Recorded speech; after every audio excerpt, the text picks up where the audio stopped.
chers collègues, chers amis. Hier, quelqu'un disait que ce colloque, il fallait le faire. Il a été fait, il a été bien fait. Vraiment, pour remercier celui qui l'a organisé, remercier les nombreux mécènes dont la liste est sur le programme, et remercier les intervenants pour le travail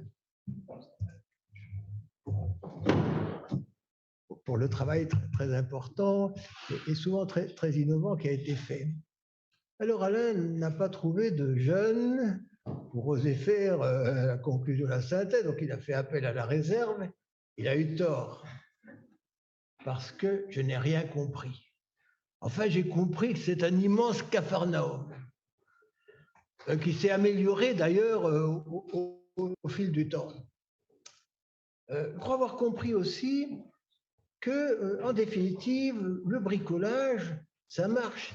Les finances locales sont dans une situation relativement satisfaisante si l'on regarde les autres agrégats, l'État, les administrations centrales, la sécurité sociale. Et les élus locaux peuvent dire, voyez combien la décentralisation est bénéfique puisque nos budgets sont équilibrés et l'ensemble est en équilibre avec une dette relativement modeste. Mais ça, ce sont les apparences. Parce qu'il y a un principe, peut-être un principe de finances publiques, qui n'a pas été suffisamment étudié. Et ce principe, c'est celui des vases communicants. Parce qu'en réalité, les collectivités locales sont largement financées par l'État. Tous les transferts qui ont été faits, toutes les prises en charge de dégrèvement, de compensation, le fait que les recettes soient garanties à l'euro près, alors que les recouvrements ne sont pas identiques.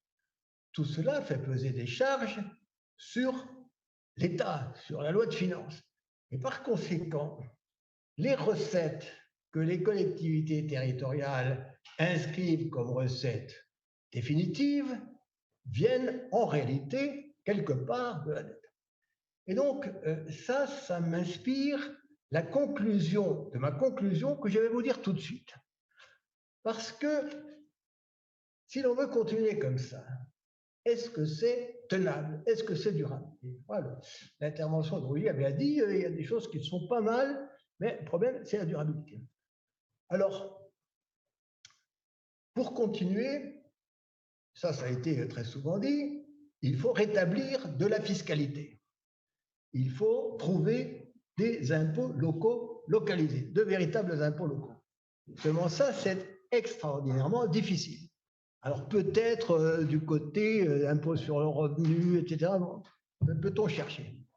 Mais si ce n'est pas le cas, et plusieurs communications sont allées dans ce sens-là, si le financement principal se fait par des dotations, qu'est-ce que ça veut dire?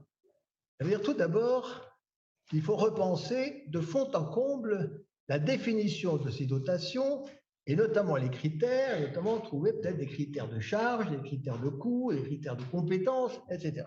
Donc, passer à quelque chose de tout à fait différent. Et puis, introduire beaucoup de péréquation, ce qui est extraordinairement difficile dans le système. Si c'est le cas aussi, alors, qu'est-ce qui est absolument indispensable? C'est que l'État augmente ses recettes fiscales. S'il ne peut pas avoir des ressources fiscales locales, si les finances locales sont payées par des dotations, il faut que l'État finance ces dotations par de la fiscalité. Et là, on va se retrouver avec un autre acteur, un autre problème, c'est que l'État n'est pas en tête-à-tête avec les collectivités locales. Il y a évidemment la sécurité sociale, c'est un ménage à trois, c'est un ménage indissoluble. Et c'est l'une des raisons pour lesquelles moi je suis assez sceptique sur la proposition qui a été faite plusieurs fois d'avoir un organisme national dans lequel l'État et les collectivités territoriales discuteraient de leurs relations. Alors ça peut bien se faire du point de vue, disons, microfinancier ou des adaptations, mais globalement, il faut rajouter la sécurité sociale. Et pour ne prendre que cet exemple-là, quand il faut augmenter la compétitivité des entreprises. Il y a deux variables d'ajustement. L'une, ce sont les cotisations sociales. L'autre, ce sont les impôts locaux, notamment les impôts locaux sur la production. Donc, il y a bien là quelque chose de beaucoup plus compliqué, fait qu'on ne peut pas raisonner seulement sur la relation à deux entre l'État et les collectivités territoriales. Et donc, ça ne simplifie pas les choses. Juste aussi à titre d'exemple, moi j'ai à plusieurs reprises essayé de faire des interventions pour dire que les départements mériteraient d'avoir accès à la CSG, puisque après tout, ils ont d'importantes charges sociales. La réponse qui m'est venue, disons, informelle, par notamment de l'Élysée, était la suivante: on ne peut pas le faire parce que c'est une ligne rouge avec les partenaires sociaux, c'est la guerre avec les partenaires sociaux, d'une part, et d'autre part, on ne va pas financer avec la CSG les ronds-points des départements. Voilà. Donc, je pense que de ce côté-là, il y a peu d'espoir. Alors, autre propos rapide, alors qui n'est plus de la conclusion, mais qui est vraiment de l'introduction maintenant, c'est que ce qui m'a vraiment frappé dans ce colloque, c'est qu'on a eu une vision d'ensemble des finances locales, pas seulement de l'ensemble des finances locales, mais surtout des composantes essentielles des finances locales. Les finances locales, ce sont des institutions. Ce sont évidemment des ressources.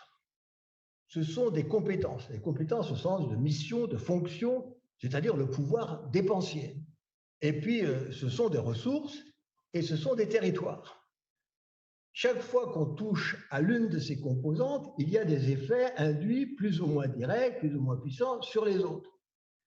Et probablement que l'une des conséquences que nous constatons, c'est-à-dire cette énorme complexité et ces incohérences, viennent du fait qu'on a touché à l'une des compétences, à l'autre compétence, sans jamais prendre en considération les interférences, les relations entre les unes et les autres, c'est-à-dire l'aspect global, l'aspect systémique des finances locales dans cette dimension.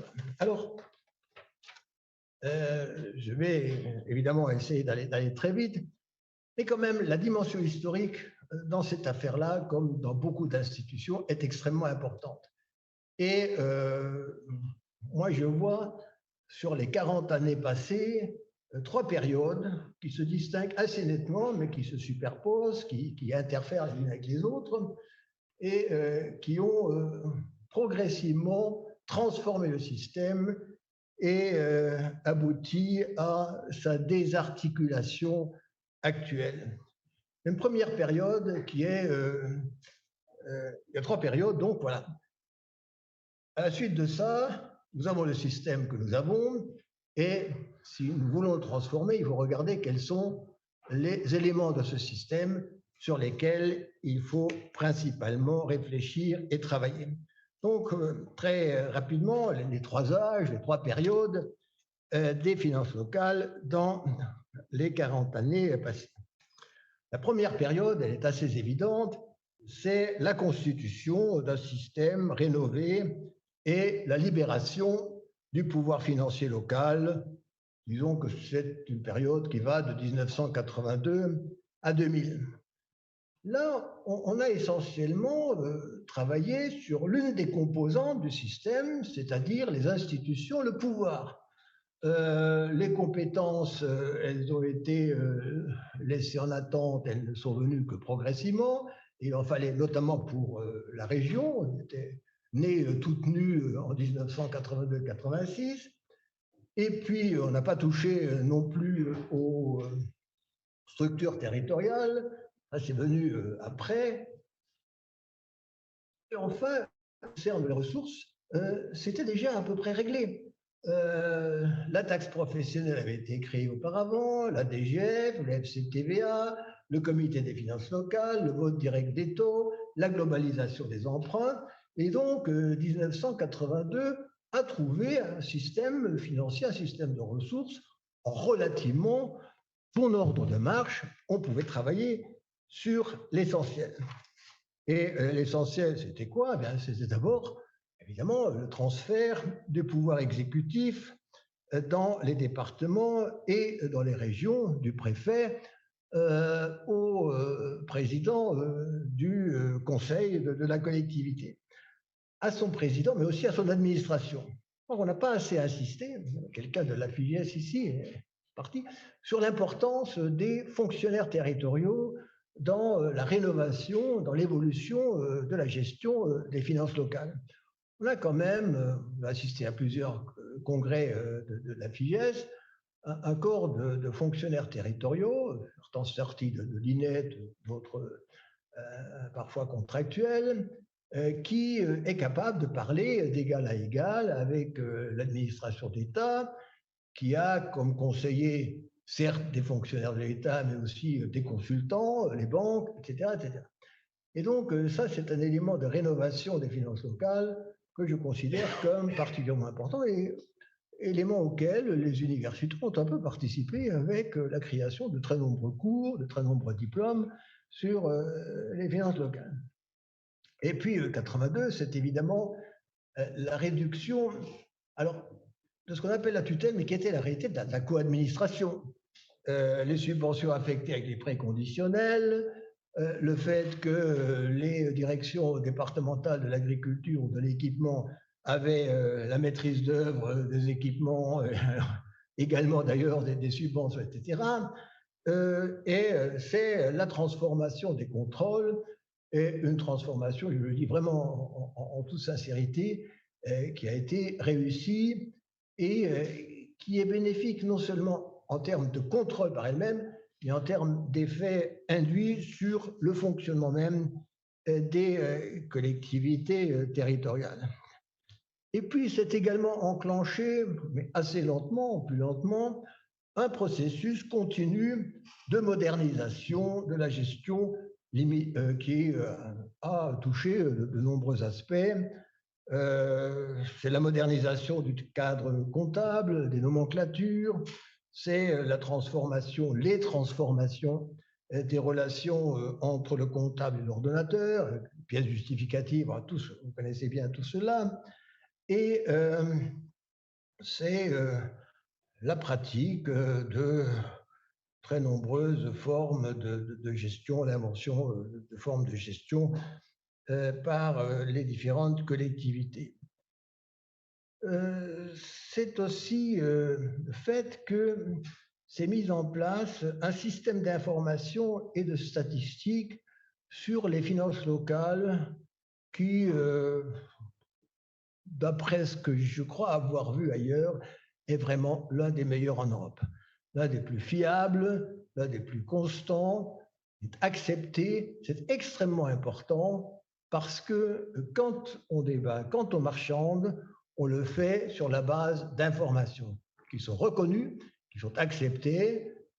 L'Observatoire joue son rôle, mais en réalité, l'essentiel de ces informations provient évidemment des administrations financières, la DGFIP, un peu de la DGCL, etc. Et donc, c'est un élément un peu technique, un peu en arrière-plan, mais illustrant. Donc voilà, disons, la première période. Voilà encore quelque chose à dire sur ce qui s'est passé dans ces années 82 à 2000. Et puis, le siècle s'ouvre avec des rendez-vous ratés, des hésitations. Premier rendez-vous raté, complètement raté, pas le temps de tout démontrer, c'est la réforme constitutionnelle de 2003. On inscrit dans la Constitution que l'organisation de la République est décentralisée. Qui sait dire ce qu'est l'organisation de la République et qui sait dire ce qu'est décentralisé? Quand on regarde, je l'ai fait avant de venir, les débats au Parlement sur la décentralisation, ça consiste à créer des collectivités territoriales et leur donner des pouvoirs. Ce ne sont que des créatures de l'État et qui n'ont que les pouvoirs que l'État veut bien leur concéder. Ce n'est pas la conception du pouvoir local, local government, qu'on a ailleurs. Les collectivités territoriales, au moins certaines d'entre elles, peuvent avoir une légitimité propre et pas seulement par la création du législateur. Donc, notion même de décentralisation décevante, d'autant plus décevante que le Conseil constitutionnel aurait pu s'en servir et dire, ben voilà, sur la base de ça, je construis une jurisprudence un peu audacieuse, un peu innovante. Il ne l'a pas fait parce qu'ils ne sont pas, au fond, l'esprit très décentralisateur, hein, mais aussi, je crois que sur ce point-là, il n'a pas tort, d'après ce que j'ai pu comprendre, c'est que les membres du Conseil constitutionnel considèrent que c'est un sujet tellement politique qu'il ne leur appartient pas de faire les arbitrages, de faire les choix que les élus de la nation ne peuvent pas faire. L'autonomie financière, tout a été dit, tout a été.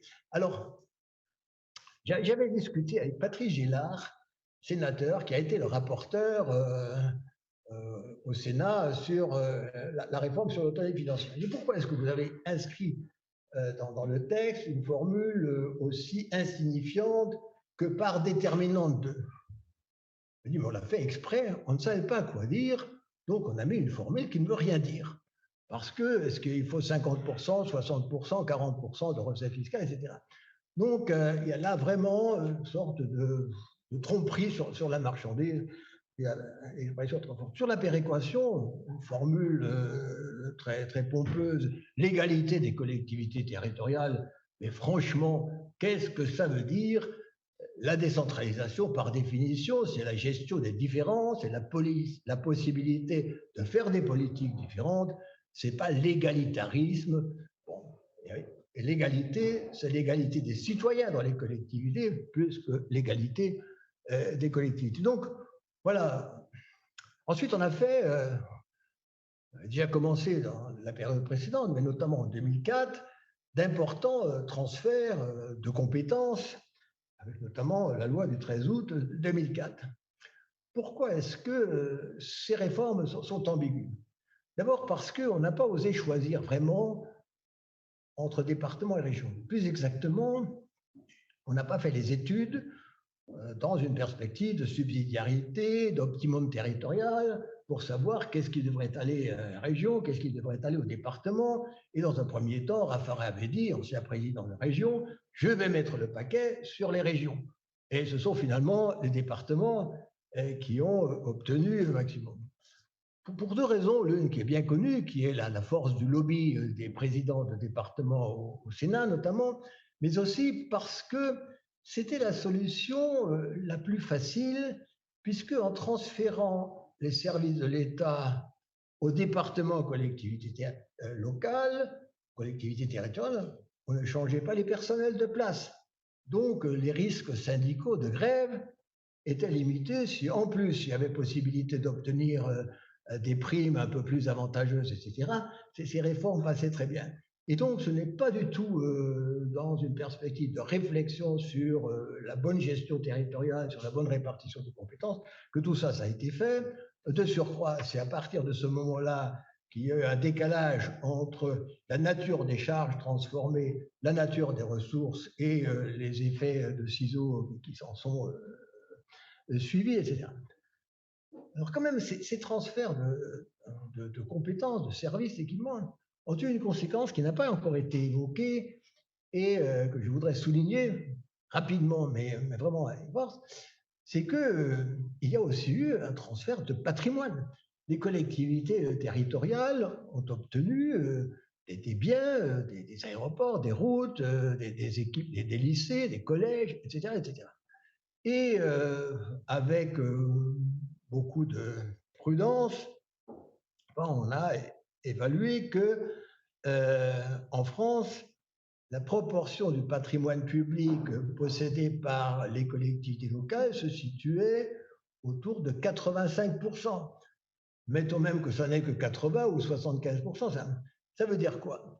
Ça veut dire que ce patrimoine est constitué, reconstitué selon des modalités financières très différentes.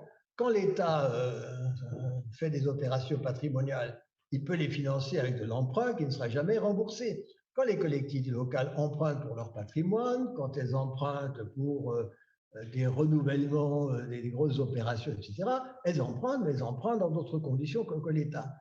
Et ça génère également des charges de fonctionnement, des frais fixes, etc., dont l'importance n'a pas été suffisamment prise en considération à ce moment-là. Et puis, dans ce début de siècle, s'est aussi opérée la recomposition des territoires, des finances locales. La Loge événement de 1999 a un succès extraordinaire. Moi, je peux vous assurer, j'ai vu de très près que le cabinet de Chevènement était extrêmement inquiet et regardait, mais presque à la loupe, qu'est-ce qui va se passer, parce qu'il n'était pas du tout assuré que ces communautés allaient prospérer. Elles ont prospéré, notamment grâce aux aides extrêmement importantes qui ont été apportées, et ça a relancé aussi la dépense publique, la dépense locale. Et donc, cette recomposition des territoires s'est faite à des coûts très importants, à la fois, disons, pour l'État, l'aide qu'il apportait, pour les nouvelles collectivités qui avaient une fiscalité utilisée, qui étaient créées sans dette et qui pouvaient par conséquent emprunter, avec une augmentation extrêmement rapide des effectifs en personnel, qui ont beaucoup préoccupé la direction du budget. Et tout cela a eu des conséquences quand même certainement très bénéfiques, mais très fortes sur le système financier local. Et puis alors, pendant cette même période-là, des années 2000-2010, il y a eu des hésitations, des allers-retours. Qu'est-ce qu'on fait avec le couple département-région?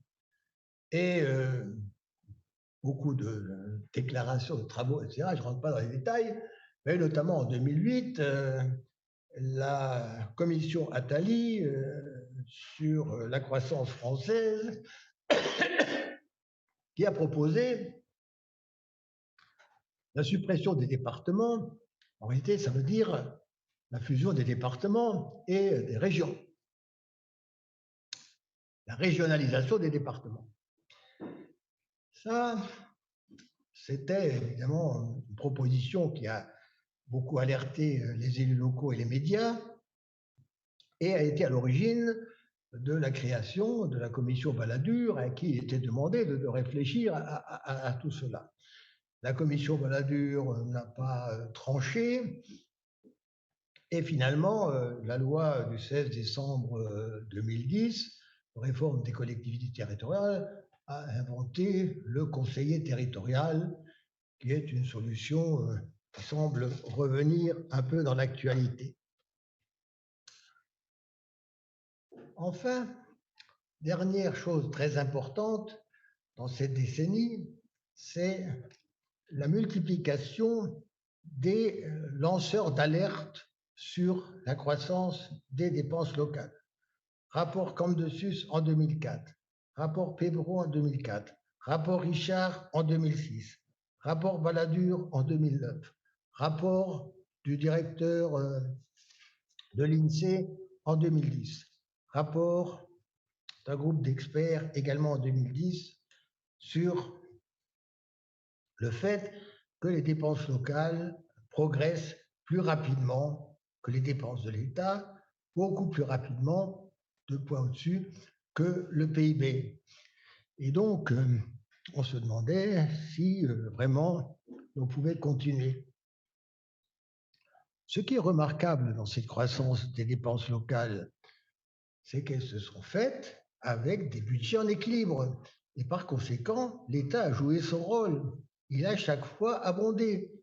On était à des points de rupture, ils n'ont jamais été atteints, en tout cas dépassés, parce que on a trouvé à chaque fois quelques formules pour rattraper les choses. Mais ça préparera les décisions de la période suivante.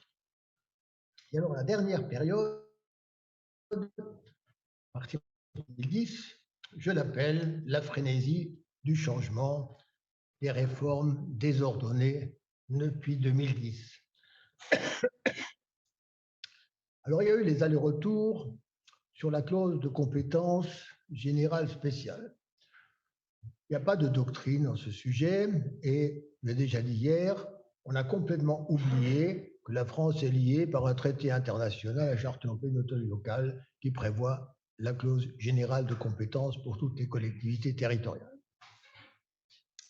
Il y a eu les changements sur les structures intercommunales, trop petites elles-mêmes, donc il faut les agrandir. Il y a eu l'arrivée des métropoles qui n'étaient destinées à l'origine qu'aux très grandes aires urbaines. Mais la pression des élus locaux a fait céder le gouvernement et le Parlement, et donc n'importe quelle aire urbaine, presque, vous savez, peut avoir aujourd'hui sa métropole. Il y a eu des décisions inédites sur le freinage des dépenses locales par la réduction des dotations, par les contrats de Cahors dont on a beaucoup parlé. Il y a eu une suppression improvisée, irréfléchie d'un grand impôt local, la taxe d'habitation. Il y a eu une réforme des régions dont personne ne sait dire quelle est la justification et quels sont les bénéfices. Et donc, la complexification, le caractère peu cohérent du système ont été véritablement renforcés de façon excessive pendant cette période. Et on en est là maintenant. Alors, quels sont, je vais aller vraiment très vite, quels sont les grands constats qu'on peut faire?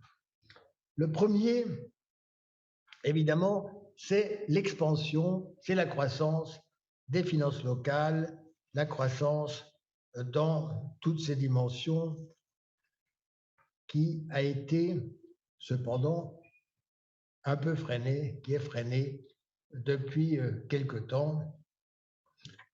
Il y a eu le fait aussi que les collectivités territoriales, quand même, ont pu rester dans ce processus de croissance parce qu'elles bénéficient d'un certain nombre de privilèges que n'ont pas les collectivités étrangères, ce pas les anglaises, mais pas les allemandes, la garantie des ressources fiscales, une gestion de trésorerie presque gratuite, un conseil national d'évaluation des normes.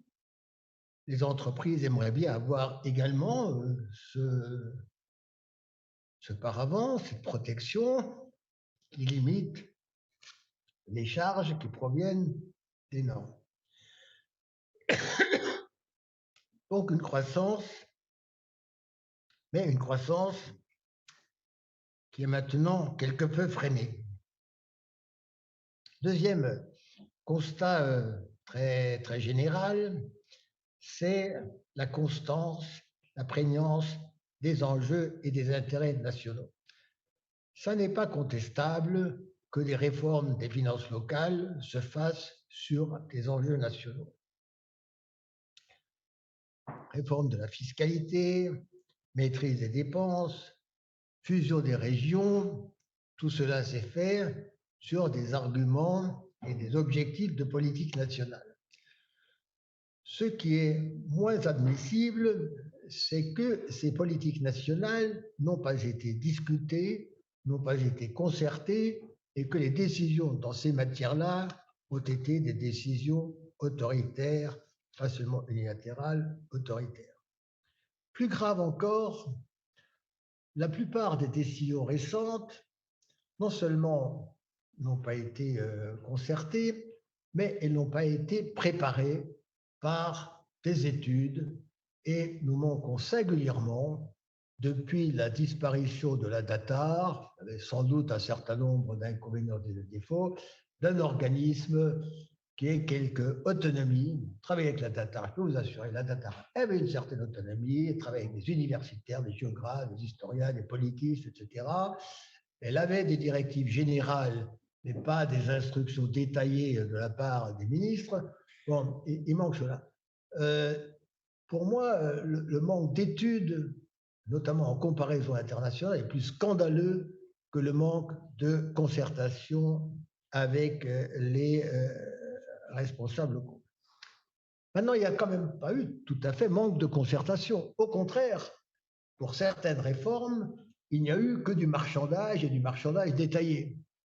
Alors, c'était d'abord, deux dames, excusez-moi, c'était d'abord la méthode Lebranchu, suivie par la méthode de Madame Gouraud, qui a consisté à auditionner toutes les associations d'élus, de territoires, de fonctionnaires, et les assistants prenaient note et engrangeaient des listes de revendications, d'ailleurs souvent tout à fait légitimes, tout à fait respectables, mais un amoncellement de détails sans aucune ligne directrice, sans aucune vision, sans aucune armature. Et donc, ça a donné les lois des années 2010, ça a donné la loi 4D devenue 3DS, qui comporte des dispositions, je répète, tout à fait utiles pour certaines, mais qui n'est pas la réforme collective. Donc, on a un empilement de mesures et de mesures qui touchent les différentes composantes du système sans qu'il y ait eu une réflexion plus globale et de cohérence. Et pour moi, le débat sur plus ou moins de décentralisation dans tel pays par rapport à tel autre n'a pas beaucoup de sens parce que l'autonomie financière comporte tellement de facettes, comporte aussi tellement de facteurs politiques et culturels qui ne sont jamais mis sur la table que dire l'Italie est plus décentralisée, l'Espagne, l'Allemagne, etc., ça n'a pas beaucoup de sens. En revanche, et les circonstances au fait que j'ai vu vraiment de très près le fonctionnement de très nombreux États européens, ce qui m'a frappé, c'est qu'il y a des États dans lesquels le système est relativement réfléchi, le système est relativement cohérent, notamment dans les États qui ont dû reconstruire leur administration territoriale dans le cadre de la Charte européenne d'autonomie locale. Je pense à un certain nombre de pays d'Europe de l'Est, plus ou moins bien, mais au moins, il y avait une armature conceptuelle et un certain nombre de principes directeurs, y compris d'ailleurs dans les finances, puisque la charte a un article 9 qui donne bien une doctrine générale sur les finances locales. Et donc, nous sommes dans quelque chose qui manque très sérieusement de cohérence. Est-ce que l'introduction de la diversification va amener plus de cohérence, plus de lisibilité, etc. Et évidemment, le dernier élément sur lequel je n'ai pas besoin de dire grand-chose, c'est la complexité, le caractère illisible, la dégradation de la fiscalité locale. Alors, en conclusion de la conclusion, je dirais qu'il y a trois séries d'idées. Il y a d'abord un système qui a quand même un certain nombre d'éléments positifs. Un, ça marche, le bricolage, il n'y a pas de crise, il y a des très grosses difficultés dans les départements, mais on ne peut pas parler de crise des finances locales. Il y a eu de très importantes avancées dans la modernisation, à la fois du côté des pratiques des responsables locaux et des décisions prises par l'État en matière de comptabilité, de nomenclature, etc. On a un très bon système d'information et ce bon système d'information est nécessaire pour décider, pour discuter de l'avenir. On a aussi un cadre de dialogue qui fonctionne et qui mériterait probablement d'être musclé. J'en ai parlé à Thomas Rougier, qui est le comité des finances locales. J'ai assisté à un certain nombre de réunions du comité des finances locales. On y parle de façon assez musclée. Vous voyez bien qui est un élu régional, un élu départemental, mais vous ne savez pas s'il est de droite ou de gauche. Et quand même, il y a beaucoup de problèmes qui peuvent se régler là. Et je pense que les ajustements au détail, au fil de l'eau, se sont faits grâce au fonctionnement du comité des finances locales. Et peut-être serait-il plus pertinent de réfléchir à un renforcement, une modification de ce comité que de vouloir créer un grand organisme. Enfin, les contrôles, Chambre régionale des comptes, même le contrôle préfectoral, les contrôles sont quand même dans l'ensemble très satisfaisants. Qu'est-ce qui est négatif? Eh bien, c'est tout ce que je viens de dire. C'est un système financier sans ligne directrice, une notion d'autonomie sans véritable contenu, sans véritable définition. Il n'y a pas de pertinence des financements par rapport aux missions. Et là, je voudrais aussi signaler un aspect, c'est que quand on dit corrélation entre financement et mission, ce n'est pas seulement le volume de la ressource qui est important, c'est la nature de la ressource. Et juste deux exemples, quand les départements ont des dépenses qu'ils ne maîtrisent pas parce que ce sont des dépenses sociales, il faut forcément une ressource flexible. Ou alors, il faut des dotations qui sont directement calculées d'après la charge. Mais il ne faut pas leur donner des dotations globales et leur enlever les impôts. Ça n'a aucun sens. Quand vous avez des collectivités qui sont vouées à l'investissement, eh bien, elles doivent pouvoir emprunter et la garantie de l'emprunt, c'est le pouvoir fiscal. Sans pouvoir fiscal, peut-on emprunter? Pour l'Europe, les choses étaient claires pendant longtemps. L'Europe n'a pas de pouvoir fiscal, elle ne peut pas emprunter, etc. Et pour beaucoup d'États, les États africains, pas de pouvoir fiscal, pas de pouvoir. Donc, ça mérite véritablement réflexion. Et puis, est-ce que les territoires qui étaient trop petits et qui ne sont pas un problème, Roger l'a dit, ne sont-ils pas devenus trop grands? Les régions, pour moi, c'est assez évident. Certaines communautés qui ont 60, 80 communes, territoires immenses, qu'est-ce que c'est exactement? Ce ne sont pas des grandes communes, ce ne sont pas des petits départements. Quelle est la gouvernance de ces choses-là? Je crois qu'il y a véritablement un problème. Et puis, le désordre des compétences, il n'y a pas besoin d'insister. À partir de ça, la troisième idée, c'est qu'il y a quelques réformes nécessaires, simples, évidentes, et qu'on ne fera pas. Première réforme, c'est de transformer les communautés et métropoles d'établissements publics en collectivités territoriales à part entière. À quoi ça rime de considérer qu'une communauté urbaine est l'établissement public des communes membres? Ça n'a pas de sens. C'est l'inversion dans les intercommunalités de la clause de compétence. La clause de compétence générale appartient à des communes qui n'ont ni les moyens humains ni les moyens financiers, et l'établissement public intercommunal a un bouquin qui énumère en détail de façon compliquée ses compétences. Inversons cela. J'en ai parlé à des membres de l'association des maires, c'est totalement exclu. Nous ne le ferons pas, nous ne l'acceptons pas. Ça serait éventuellement un redécoupage des régions. Redécoupage des régions qui sera nécessaire si l'on veut introduire le conseiller territorial, parce que sinon, on aura des régions avec des conseils de 400 ou plus de membres. Et puis, rétablir peut-être quelque part un impôt local que l'université pourrait inventer, parce que je ne sais pas si les élus ou l'administration financière ont le temps de réfléchir à ce sujet qui est particulièrement difficile, et je vous remercie beaucoup d'être resté aussi longtemps. Bien, grand merci, cher Robert, de cette synthèse qui nous laisse plein de réflexions et qui confirme que nous avons les bonnes pistes. Est-ce que nous aurons les bonnes solutions? C'est pas tout à fait sûr. En tout cas, ce qui est sûr, c'est que, comme tu l'as dit à la toute fin, les universitaires sont là pour cette réflexion-là. Et donc, c'est une chose très, très positive pour nous. On est très contents, et je suis à titre personnel très content d'avoir pu vous réunir. Et puis, à bientôt, alors pour les 50 ans, 60 ans, peut-être avant, j'espère, pour pouvoir continuer à réfléchir. Merci encore, merci à tous.